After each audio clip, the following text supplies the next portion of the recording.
പൊന്നാനി മുനിസിപ്പാലിറ്റിയിലെ വിവിധ പ്രദേശങ്ങൾ തെരുവ് നായ ശല്യത്തിന് അടിയന്തര നടപടി സ്വീകരിക്കണമെന്നാവശ്യപ്പെട്ട് മുനിസിപ്പൽ സെക്രട്ടറിക്ക് ഭാരതീയ ദളിത് കോൺഗ്രസ് മണ്ഡലം കമ്മിറ്റി നിവേദനം നൽകി. പുലർച്ചെ നമസ്കാര സമയങ്ങളിൽ പള്ളികളിൽ പോകുന്നവർക്കും അമ്പലങ്ങളിൽ പോകുന്നവർക്കും പഠനാവശ്യാർത്ഥം പാരലൽ കോളേജുകളിലേക്കും ട്യൂഷൻ സെന്ററിലേക്ക് പോകുന്ന വിദ്യാർത്ഥികൾക്കും റോഡിൽ സഞ്ചരിക്കാൻ കഴിയാത്ത അവസ്ഥയാണ്. തെരുവുനായ ശല്യം സഹിക്കവയ്യാതെയാണ് നാട്ടുകാർ ഓരോ ദിവസവും കഴിഞ്ഞുകൂടുന്നത്. ഇതിനാൽ തെരുവുനായ്ക്കളുടെ ആക്രമണത്തിൽ നിന്ന് പൗരന്മാരെ രക്ഷിക്കാൻ നഗരസഭ ഭരണകൂടം തയ്യാറാകണമെന്ന് പൊന്നാനി മണ്ഡലം ഭാരതീയ ദളിത് കോൺഗ്രസ് കമ്മിറ്റിക്ക് വേണ്ടി പ്രസിഡന്റ് പി കെ ഭഗീധരന്റെ നേതൃത്വത്തിൽ ആവശ്യപ്പെട്ടു.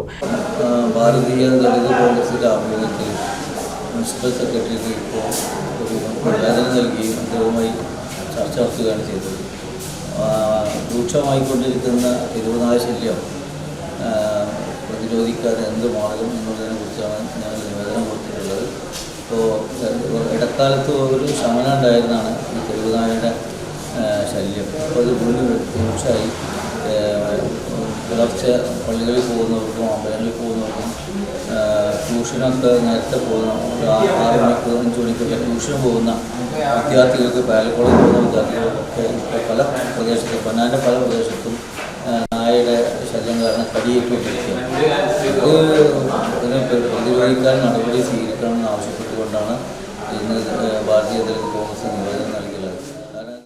DCC general secretary T K Ashraf, മുൻ മണ്ഡലം Congress president M Abdul Latheef, K Kesavan, Jaleel Pallithazhath, T Satheesan, P Sathyan, K Siddique, P Subramanian എന്നിവർ പങ്കെടുത്തു. NCV news Ponnani. പുതുമയാർന്ന ഡിസൈനുകളിൽ ഡയമണ്ട് കളക്ഷനുകൾ, വിവാഹ പാർട്ടികൾക്ക് നേടാൻ സ്പെഷ്യൽ പാക്കേജുകൾ. സ്വാഗതം പുതുമയാർന്നൊരു ഷോപ്പിംഗ് എക്സ്പീരിയൻസിന്. Kerala golden diamonds, the family jeweller, main road, Vadakkekad.